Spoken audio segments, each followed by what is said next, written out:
Hey guys, welcome back to my channel. একগুচ্ছ পরিকল্পনা মনের মধ্যে গুছিয়ে নিয়ে বাড়ির পথে রওনা দিলাম। যখন বাসের মধ্যে ছিলাম তখন ফাঁকে এইটা করব ওটা করব, বাড়ি গিয়ে কত কিছুই না করব। আলটিমেট যখন পৌঁছে গেলাম তখন লাঞ্চ টাঞ্চ করে নিয়ে যখন আমার রুমের বিছানাটার মধ্যে পাটা ছড়িয়ে নিয়ে শুলাম, তখন মাথার মধ্যে যে প্ল্যানগুলো ঘুরছিল কোথায় যে এক নিমেষের মধ্যে গেল টেরই পেলাম না। বলতে বলতে যে রান্নাটা মেনলি আমি দেখাবার জন্য এসেছি সেটাই ভুলে যাচ্ছি। তো চলো দেখো, এখানে কড়াই বসিয়ে দিয়ে কড়াইয়ে তেল গরম করতে দিয়ে দিয়েছি।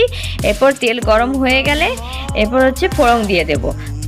পাঁচফোড়ন মিশিয়ে দেওয়ার পরে যখন পাঁচফোড়ন থেকে বেশ ভাজা ভাজা একটা গন্ধ বেরিয়ে আসবে, তখন আমি আগেই প্রেসার কুকারে সিটি দিয়ে রাখা লাউগুলো অ্যাড করে দিলাম। এটা আমি আগেই নুন দিয়ে একটু সেদ্ধ করে রেখেছিলাম। আসলে আমার দাদু ঠাকুমা খায় তো সেই কারণে একটু নরম না হলে ওরা আবার চিবোতে পারে না, দাঁত তো নেই, সেই কারণে এইরকমভাবে আমরা রান্না করি। এই প্রসেসটা আমাকে মাই বলে দিয়েছে যে আগের থেকে একটু সেদ্ধ করে নে, তাহলে যাক জিনিসটা তাড়াতাড়ি হবে আর নরম হয়ে যাবে। এরপর কথা বলতে বলতে দেখুন আমি এখানে নুন, হলুদ, একটু জিরে গুঁড়ো সব কিছু অ্যাড করে দিলাম। আর আমি একটু পেস্ট বানিয়ে রেখেছিলাম, সেটা হচ্ছে আদা রসুন কাঁচা লঙ্কা বেটে একটা পেস্ট বানিয়ে রেখেছিলাম, সেই পেস্টটা একটুখানি অ্যাড করে দিচ্ছি।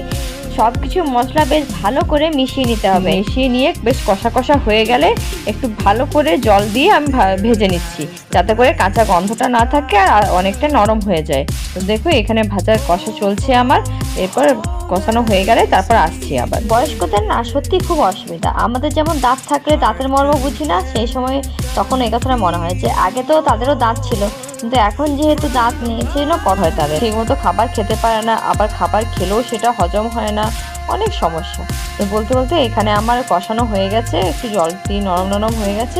এবার আমি আগে একটু বড়ি ভেজে রেখেছিলাম, সেই বড়িটাকে গুঁড়ো করে নিয়ে সেটা আমি এবার এই লাউয়ের মধ্যে অ্যাড করে দিলাম। বড়িগুলো বেশ ভালো করে মিশিয়ে নিতে হবে লাউয়ের সাথে। আর এর মধ্যে আমি কিন্তু নুনটা একবার চেক করে নিয়েছিলাম, দেখেছিলাম নুন টুন সব ঠিকই আছে। ব্যাস বেশ ভালো করে মিশিয়ে নিয়ে রেডি হয়ে গেল আমার বড়ি দিয়ে লাউ ছেঁচকি। আপনারা একবার বাড়িতে ট্রাই করে দেখুন, যদি ভালো লাগে তো অবশ্যই চ্যানেলটি লাইক, শেয়ার এবং সাবস্ক্রাইব করতে ভুলবেন না। এবং আরও এরকম রেসিপি দেখার জন্য অবশ্যই চ্যানেলটিকে একটা কমেন্ট করে যাবেন। দেখুন ফাইনাল লুক আমার রান্নার চলে এসছে। এটা হচ্ছে আমার লাউ ছেঁচকির ফাইনাল লুক। দেখতে কিন্তু সেই হয়েছে আর খেতেও কিন্তু অসাম ছিল। তো আপনারাও কিন্তু বাড়িতে একবার ট্রাই করতে পারেন।